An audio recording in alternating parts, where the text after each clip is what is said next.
Good morning, students and my dear friends. Today is 13th of October 2022, Thursday. Lecture start करने से पहले अगर आपको इस लेक्चर की पीडीएफ चाहिए तो आप मुझे टेलीग्राम चैनल पे ज्वाइन कर सकते हैं और इसी टेलीग्राम चैनल पर आपको इकोनॉमिक टाइम्स, मिंट और बिजनेस स्टैंडर्ड की न्यूज़ हेडलाइंस की पीडीएफ भी मिल जाएगी। इसके अलावा ट्विटर, रिसर्चगेट, फेसबुक और इंस्टाग्राम पर भी आप मुझे फॉलो कर सकते हैं। तो स्टार्ट करते हैं आज का discussion. Motivation of the day is you can not change what you are, only what you do. और आज के न्यूज़ एनालिसिस में हम ये 14 न्यूज़ आर्टिकल्स कवर करेंगे। तो देख लेते हैं आज का पहला न्यूज़ आर्टिकल जो कि बिजनेस स्टैंडर्ड के पेज नंबर 1 पर दिया हुआ है और इसी आर्टिकल के साथ हम पेज नंबर 4 पर दिए हुए भी 2 आर्टिकल्स कवर करेंगे। तो देख लेते हैं आज का पहला article. Retail inflation eight 5 months high of 7.4% in September. September month का डेटा रिलीज़ कर दिया है नेशनल स्टैटिस्टिकल ऑफिस ने ऑन डिफरेंट इकोनॉमिक पैरामीटर्स और उस डेटा को देखते हुए क्लियरली विजिबल है कि जो इंडिया की रिटेल इन्फ्लेशन है वो अपने पिछले 5 महीनों के सबसे हाईएस्ट पॉइंट पर पहुंच गई, दैट इज़ अप्रॉक्सीमेटली 7.4%। तो सितंबर के मंथ में जो इंडिया में सीपीआई रही, CPI stands for consumer price index, वो इंक्रीज़ करके 7.4% तक पहुंच गई, जो कि पिछले 5 महीनों का सबसे हाईएस्ट पॉइंट है। और अगर सीपीआई बास्केट को देखें तो सबसे ज़्यादा इन्फ्लेशन हमें फूड आइटम्स में देखने को मिला। जो फूड आइटम की इन्फ्लेशन थी वो अपने 22 मंथ के सबसे हाईएस्ट पॉइंट पर थी।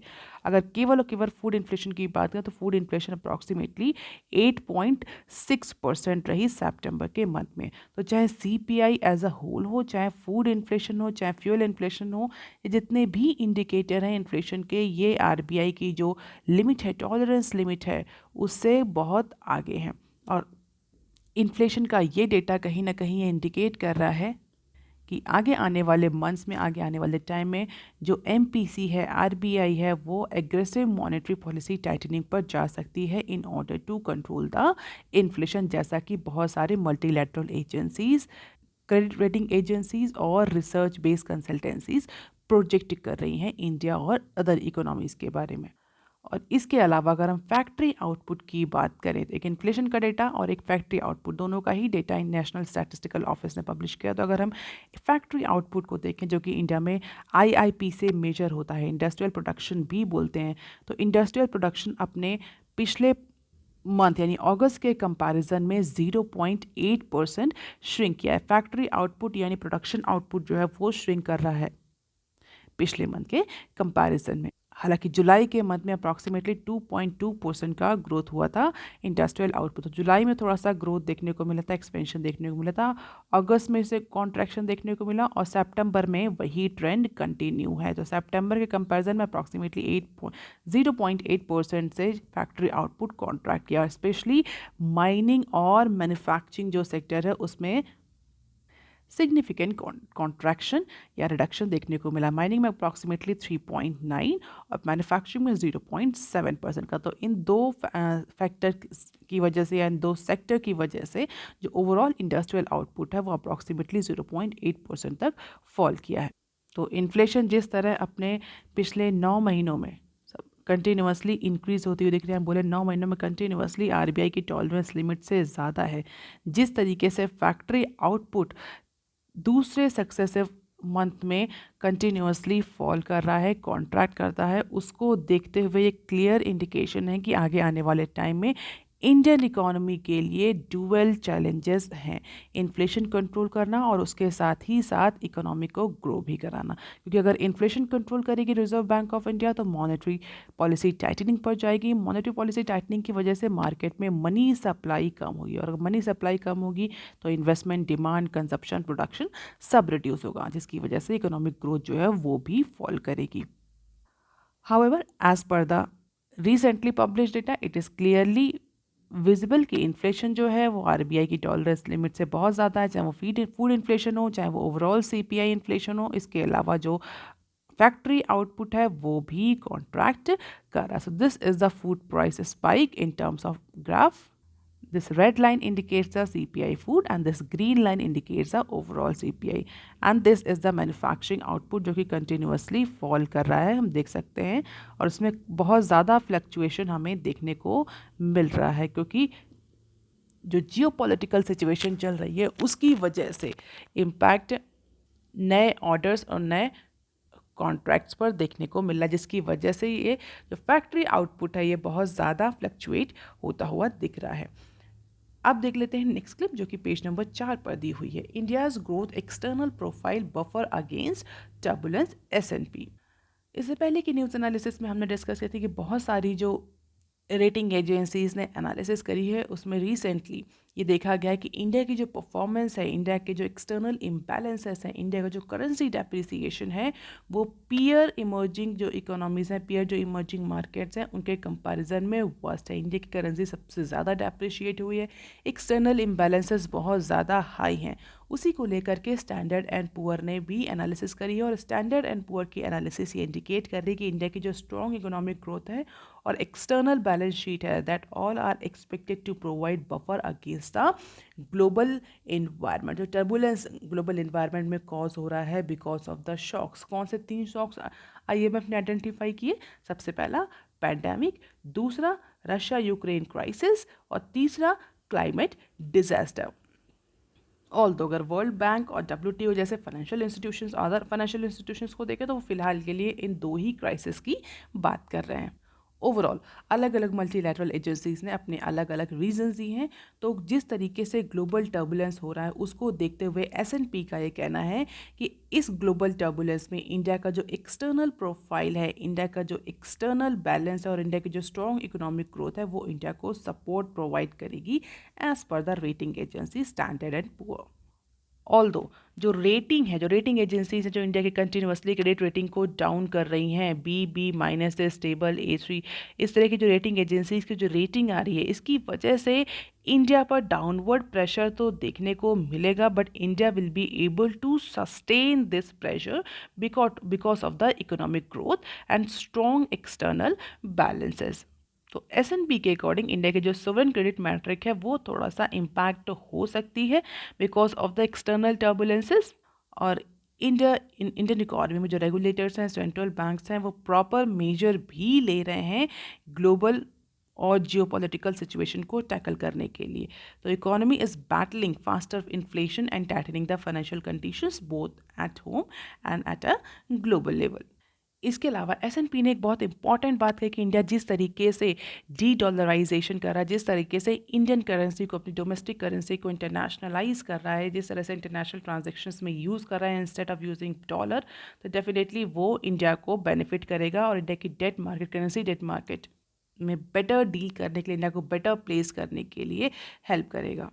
ऑल्दो ऐसा नहीं है कि जो एक्सटर्नल इम्बैलेंसेस हैं, जो जियोपॉलिटिकल सिचुएशन है, इसका इम्पैक्ट इंडिया पर देखने को ना मिले।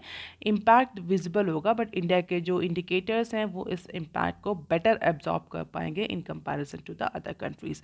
अब देख लेते हैं नेक्स्ट क्लिप जो कि पेज नंबर 4 पर ही दी हुई है। Budget focus to maintain growth time inflation. जैसा कि अभी हमने डिस्कस किया कि 7.4% CPI पहुंच गई है, तो हमारे जो फाइनेंस मिनिस्टर हैं उन्होंने भी क्लियरली इंडिकेट किया कि जो अपकमिंग बजट है फाइनेंशियल ईयर 24 का, या हम बोले कि जो कैलेंडर ईयर 2023 का जो बजट है that budget will focus on growth as well as inflation. ऐसा नहीं कि पूरा जो कंसर्न है अपकमिंग बजट का वो इन्फ्लेशन पर ही रहे, ग्रोथ को भी गवर्नमेंट फोकस करेगी आगे आने वाले बजट में। और इसीलिए बजट को बहुत केयरफुली स्ट्रक्चर किया जा रहा है जिससे कि ग्रोथ मोमेंटम भी मेंटेन रहे और जो इन्फ्लेशन है वो भी अंडर कंट्रोल रहे।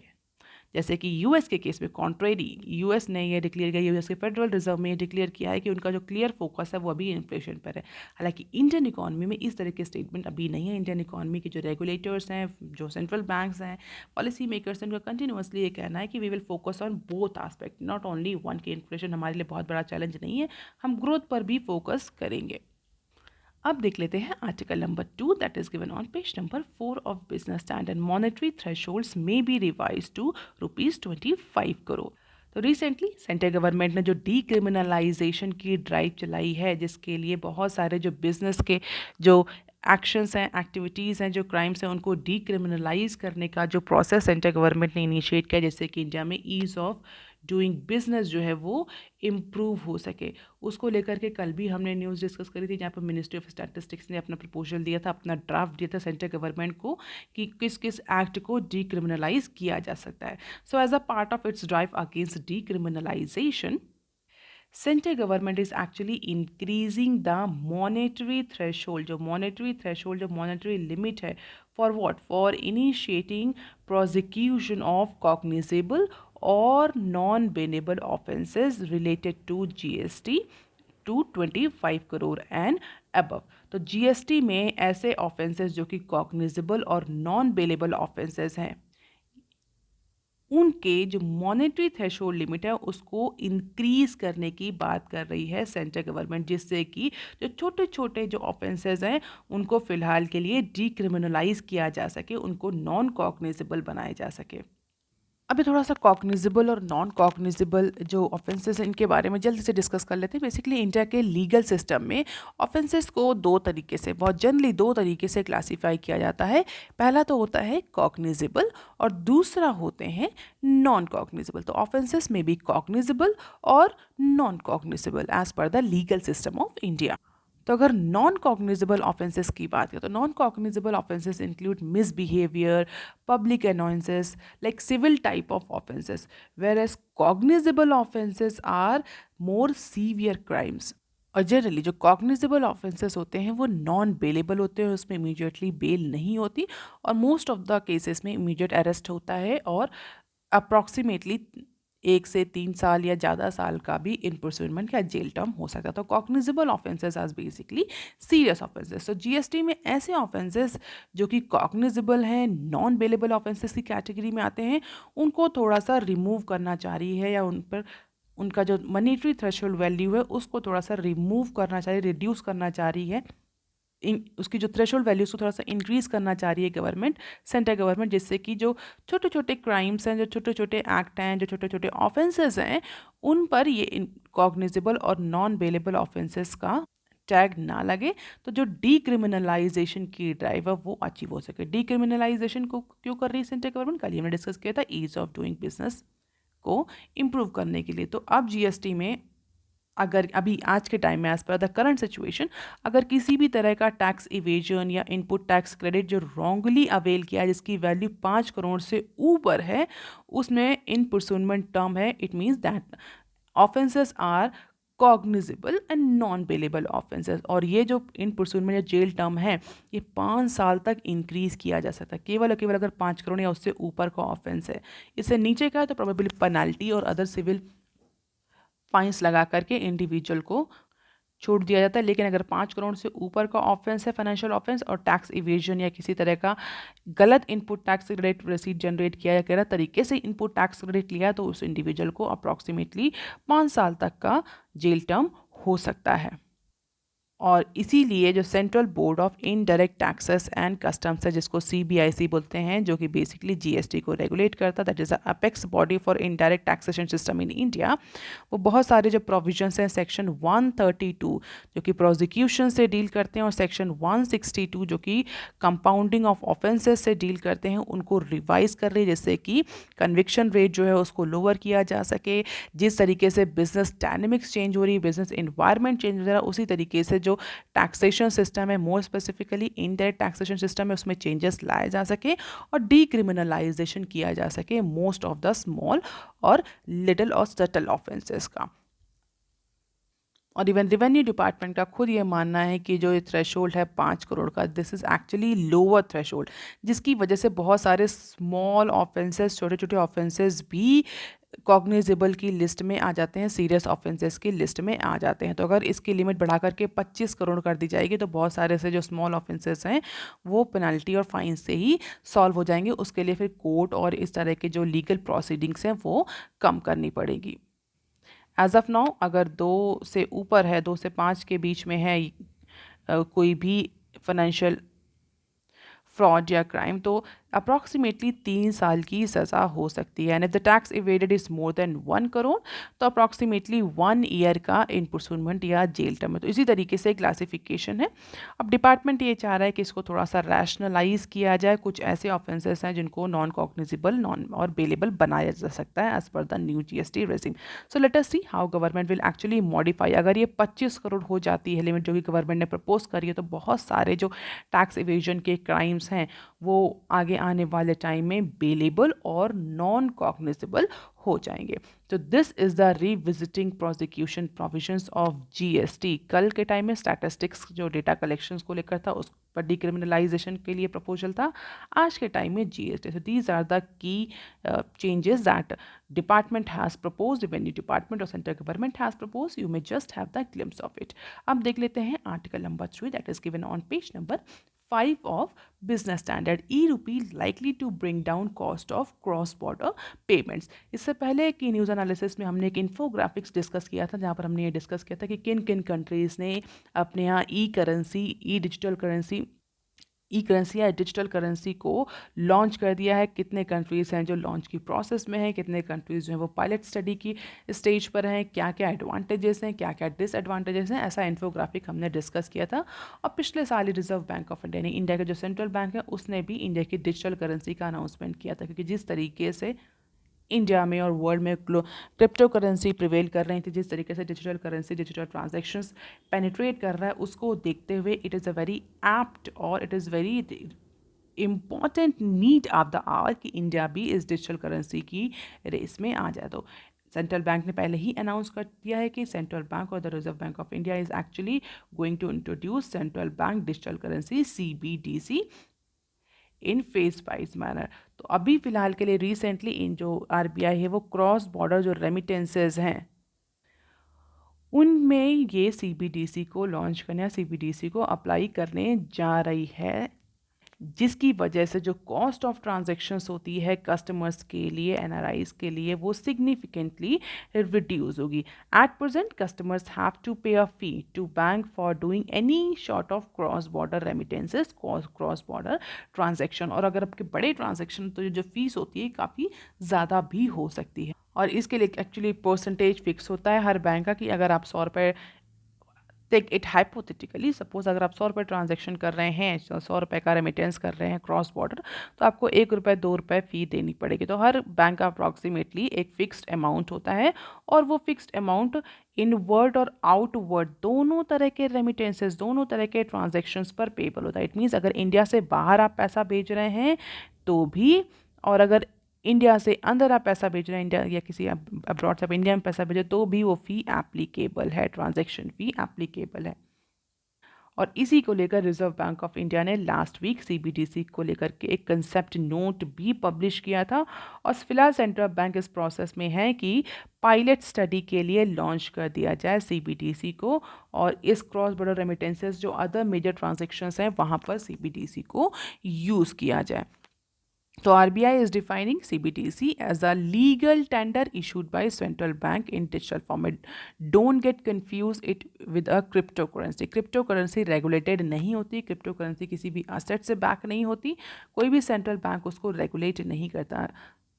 Unlike CBDC, CBDC is properly regulated or a legal tender by central government, Central Bank of India, and it is a sovereign currency and exchangeable 1-to-1 on par with the fiat currency. जो हमारी जो hard currency है, जो हमारी note और coins हैं, उनसे easily exchange करी जा सकती है ये CBDC। तो importantly, CBDC will be the liability of the central bank, just like fiat currency, just like cash currency or notes. Or one of the very key point that it is not a commercial one. तो RBI फ़िलहाल के लिए बहुत ज़्यादा advantage anticipate कर रही है कि अगर ये सीबीडीसी क्रॉस बॉर्डर रेमिटेंसेस में अप्लाई हो जाता है तो it will improve the ease of transaction, it will reduce the fees and cost of transactions for the NRIs or for the Indian nationals as well. And being one of the largest recipient of the remittances, अगर हम बात करें तो approximately $87 billion India ने last year receive किए हैं as a foreign remittances. तो India के लिए बहुत ह्यूज सेविंग हो सकती है अगर ये CBDC इनवर्ड और आउटवर्ड रेमिटेंसेस में अप्लाई हो जाता है। तो लेट अस सी कि कितना टाइम लगता है। These are the statistics. 87 billion dollar का रेमिटेंस इंडिया ने रिसीव किया 2021 में, and it is one of the largest in the world in that year. इससे ज़्यादा अभी तक फिलहाल किसी भी कंट्री ने 2021 में रेमिटेंस रिसीव नहीं किया। 20% of these funds were from the US the biggest source of inward remittances to India. ये आप याद रख सकते हैं कि इसमें जो 87 बिलियन डॉलर हमने रिसीव किया, इसमें 20% केवल और केवल यूएसए से ही आया है। And $22 million cross border transaction involving from 4 Asian central banks in BIS pilot. तो अगर इतने अमाउंट में CBDC अप्लाई होता तो डेफिनेटली जो फ़ी है वो सिग्निफिकेंटली रिड्यूस होगी, कॉस्ट सिग्निफिकेंटली रिड्यूस होगी, दोनों को ही फ़ायदा होगा, इकोनॉमीज़ को भी as well as the individual citizen को भी। आप देख लेते हैं some other news clips. 5G services to go live on Samsung devices iPhones in November and December. कल के न्यूज एनालिसिस में हमने डिस्कस किया था कि डिपार्टमेंट ऑफ टेलीकम्युनिकेशन ने मोबाइल डिवाइस मैन्युफैक्चरर को समन किया है। किसने समन किया था? जो टेलीकम्युनिकेशन कंपनीज थी उनकी शिकायत पर कि जो मोबाइल मैन्युफैक्चरिंग कंपनीज हैं वो 5G के लिए अपडेट्स लॉन्च नहीं करें। तो फिलहाल के लिए इन सारे नेगोशिएशंस पर सैमसंग और आईफोन ने बोला है कि उनके जो 5G सर्विसेज के अपडेट्स हैं वो नवंबर और दिसंबर तक लॉन्च होंगे। तो अगर उनके अपडेट्स नवंबर और दिसंबर तक लॉन्च होंगे तो प्रॉबेबली जो फुल फ्लेज 5G सर्विसेज हैं वो इंडिया में वो इसी टाइम ड्यूरेशन में यूज़ करी जा सकेंगी। भले ही जो टेलीकम्युनिकेशन कंपनीज हैं उसको पहले ही लॉन्च कर सकें, बट जो एक्चुअल यूज़ है 5G का वो उसी ड्यूरेशन में हो पाएगा जब ये मोबाइल मैन्युफैक्चरिंग कंपनीज अपडेट जो हैं by the end of year launch कर देंगी, रोल आउट कर देंगी। अब देख लेते हैं next clip. OMCs get ₹22K crore grant to cover the LPG losses. तो कल यूनिट कैबिनेट ने कुछ इंपॉर्टेंट डिसीजंस लिए और उस इंपॉर्टेंट डिसीजन में एक इंपॉर्टेंट डिसीजन ये भी लिया गया कि यूनिट कैबिनेट ने वन टाइम ग्रांट अप्रूव करी है। किसके लिए अप्रूव करी है? OMCs के लिए। What are OMCs? Oil marketing companies. तो ऑयल मार्केटिंग कंपनीज को 22,000 करोड़ की ग्रांट यूनिट कैबिनेट ने अप्रूव करी है। किस लिए अप्रूव करी है? This grant will help these three public sector OMCs to cover the continued losses in providing the LPG। तो LPG जो सब्सिडाइज रेट पे इंडिविजुअल हाउस होल्ड्स को प्रोवाइड करी जाती है उसकी वजह से 3 पब्लिक सेक्टर कंपनीज जो ह्यूज लॉस कवर कर रही थी। कौन कौन सी? IOC, BPCL और HPCL। तो इनके लॉस को कवर करने के लिए यूनियन कैबिनेट ने 22,000 करोड़ की ग्रांट दी है। इंडिया में LPG सिलेंडर जो है वो रेगुलेटर और सब्सिडाइज प्राइस में सप्लाई करने होते हैं। ऑल्दो LPG का जो प्राइस है, इंटरनेशनल प्राइस है, जो इंटरनेशनल कॉस्ट है वो इंक्रीज़ हो रही है, जिसकी वजह से जो ये कंपनीज हैं ये महंगा खरीद रही हैं, सस्ता बेच रही हैं, जिसकी वजह से इनको लॉस हो रहा है। और उसी लॉस को कवर करने के लिए यूनियन कैबिनेट ने ये 22,000 करोड़ की ग्रांट रिलीज करी है। अब देख लेते हैं next clip. Government amends multi state co-op act to bring in transparency.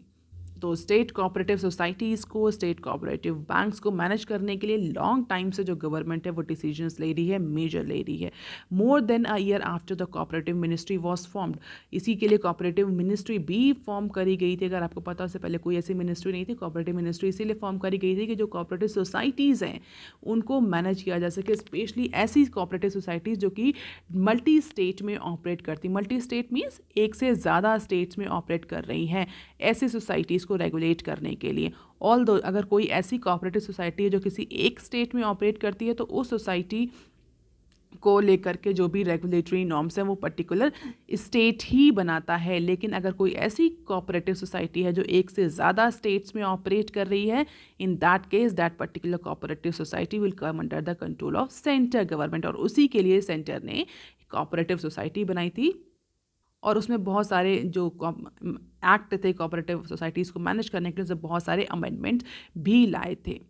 और उसी लाइन में इस बार भी सेंट्रल गवर्नमेंट ने multi state cooperative society act, जिसको हम MSCS एक्ट भी बोलते हैं, उसको अमेंड किया है। The act was last amended in 2002। तो फाइनली इस पर्टिकुलर एक्ट को अमेंड किया गया है in order to bring more transparency into these multi state cooperative societies, in order to improve their business, in order to improve their operation, in order to make it simple, ease. और women के लिए जो सीटें हैं वो भी reserve करने के प्रोविजंस लाए गए हैं। Schedule caste and schedule tribes के लिए भी इसमें प्रोविजंस लाए गए हैं। तो कई सारे प्रोविजंस को चेंज किया गया है just to improve the transparency, functionality, operationability of this multi state cooperative society.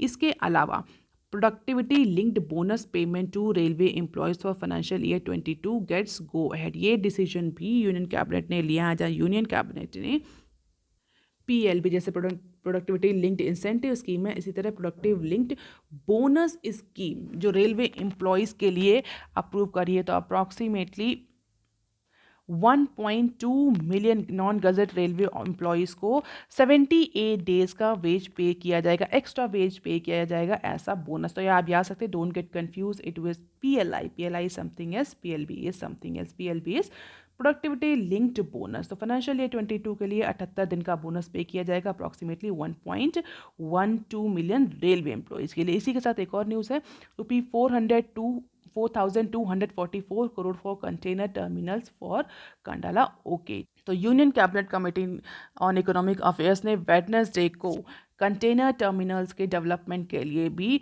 4,000 crore approximately release किए हैं, स्पेशली कंडाला पोर्ट पर। रिसेंटली अगर आप थोड़ा सा अवेयर है मैटर से, तो कंटेनर की शॉर्टेज बहुत ज़्यादा देखने को मिली थी, जिसकी वजह से इंडिया का एक्सपोर्ट इंपोर्ट इम्पैक्ट कर रहा था।